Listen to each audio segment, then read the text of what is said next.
बिस्मिल्लाहिर्रहमानिर्रहीम। अस्सलाम वालेकुम वरहमतुल्लाहि वबरकातुहू। मेरे चैनल एजुकेटेड पाकिस्तान पर खुश आमदीद। उम्मीद है आप सब लोग खैरियत से होंगे। डियर स्टूडेंट्स, आज की इस वीडियो में हम PMS 2016 और 17 के इंग्लिश के पेपर में आने वाले इडियम्स की बात करेंगे, उनका उर्दू में मानी जानेंगे और उनको एक एक सेंटेंस के ज़रिए सीखने की और याद करने की कोशिश करेंगे। पहले नंबर पर है डेड वुड। ये 2016 का जो PMS का पेपर था उसमें आने वाला पहला इडियम है डेड वुड, किसी शख्स या चीज़ का मज़ीद फ़ायदेमंद ना होना। I accept that dead wood has been removed. मैंने ये मान लिया है कि जो नकारा चीज़ें हैं वो हटा दी गई हैं। नेक्स्ट है हमारे पास वेटिंग इन द विंग्स, कुछ करने के लिए मौका का इंतज़ार करना और तैयार रहना। The team has several talented young players waiting in the wings। यानी टीम के अंदर बहुत से टैलेंटेड नौजवान प्लेयर हैं, खिलाड़ी हैं जो कि मौका की तलाश में रहते हैं और जीत के लिए ख़ुद को हमेशा तैयार रखते हैं। लंप इन थ्रॉट, शदीद जज्बात, गुस्सा या खुशी के वक्त बोल ना सकना। तो डियर स्टूडेंट्स, जब कि हम बहुत गुस्से में होते हैं या बहुत खुशी होती है हमें, तो हम तब बोल नहीं सकते। हमारे गले में ऐसे लग रहा होता है जैसे हमारे आंसू अटक रहे होते हैं, चाहे वो खुशी के हों चाहे वो गुस्से के हों। तो इसकी मिसाल ये है, I stood there with a lump in my throat and try to fight back tears. यानी वहाँ पे मैं शदीद जज्बात में खड़ा था और अपने आंसुओं के साथ जो है वो लड़ने की कोशिश कर रहा था, यानी मुझसे बोला नहीं जा रहा था, इतने शदीद जज्बात में था। डी नंबर पे हमारे पास है अ चिप ऑन योर शोल्डर। इसका मतलब है नाराज़ होना और गुस्से का इजहार करना, यानी किसी के नारवा सलूक पर। He has a chip on his shoulder for not being invited to the party. यानी वो इसलिए नाराज़ है क्योंकि उसको पार्टी में नहीं बुलाया गया था। तो इसका मतलब ये है कि जब आपको कोई शादी पे पार्टी पे नहीं बुलाए तो आप उससे नाराज़ हो जाते हो, और इसको हम इंग्लिश में कहते हैं chip on his shoulder. Number ई पर हमारे पास है अपसेट दी एप्पल कार्ट, मंसूबे पर पानी फेर देना।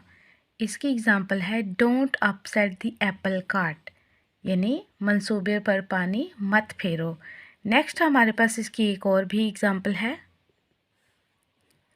इन his marriage bad weather and heavy rain upset the apple cart. यानी उसकी शादी में बहुत ज़्यादा बारिश ने और ख़राब मौसम ने उनके मंसूबे पर पानी फेर दिया, यानी उनकी शादी जो है उसका फंक्शन अच्छा नहीं रहा। तो अपसेट द एप्पल कार्ट का मतलब होता है मंसूबे पर पानी फेर देना। या अक्सर औकात ऐसे होता है कि अगर कुछ लड़कियां शॉपिंग पे जाना चाह रही होती हैं या कुछ लड़के खेलना चाह रहे होते हैं बाहर जाकर, तो उनके पेरेंट्स उनको मना कर देते हैं, चाहे वो उनका कोई स्पेशल मैच हो या चाहे कोई लड़कियों की किसी फंक्शन के लिए शॉपिंग हो। जब उनको मना कर दिया जाता है तो इसका मतलब है उनके वालिदैन जो है वो उनके मंसूबे पर पानी फेर देते हैं। Upset the apple cart. Next idiom है take with a pinch of salt, यकीन ना करना, शक करना। I take anything he says with a large pinch of salt. उसने मुझे जो कुछ भी बताया मैंने उसकी किसी भी बात पर यकीन नहीं किया। थिंक ऑफ द डेवल, शैतान का जिक्र किया और शैतान हाजिर। I hope our friend doesn't come today. Oh speak of the devil, here he comes. मुझे उम्मीद है कि मेरा दोस्त आज हमारा दोस्त नहीं आएगा, लेकिन ओह शैतान का नाम लिया, शैतान हाजिर हो गया, यानी अभी दोस्त का जिक्र कर रहे थे और दोस्त उसी टाइम हाजिर हो गया। ये बात हम तब कहते हैं जब हम किसी का नाम ले रहे हों और वो उसी टाइम, बिल्कुल उसी टाइम वो वहाँ पर आ जाए। मेथड इन टू मैडनेस, अजनबी रवैये के पीछे हमेशा एक वजह होती है। You may be thinking that I have gone crazy, but there is a method to my madness।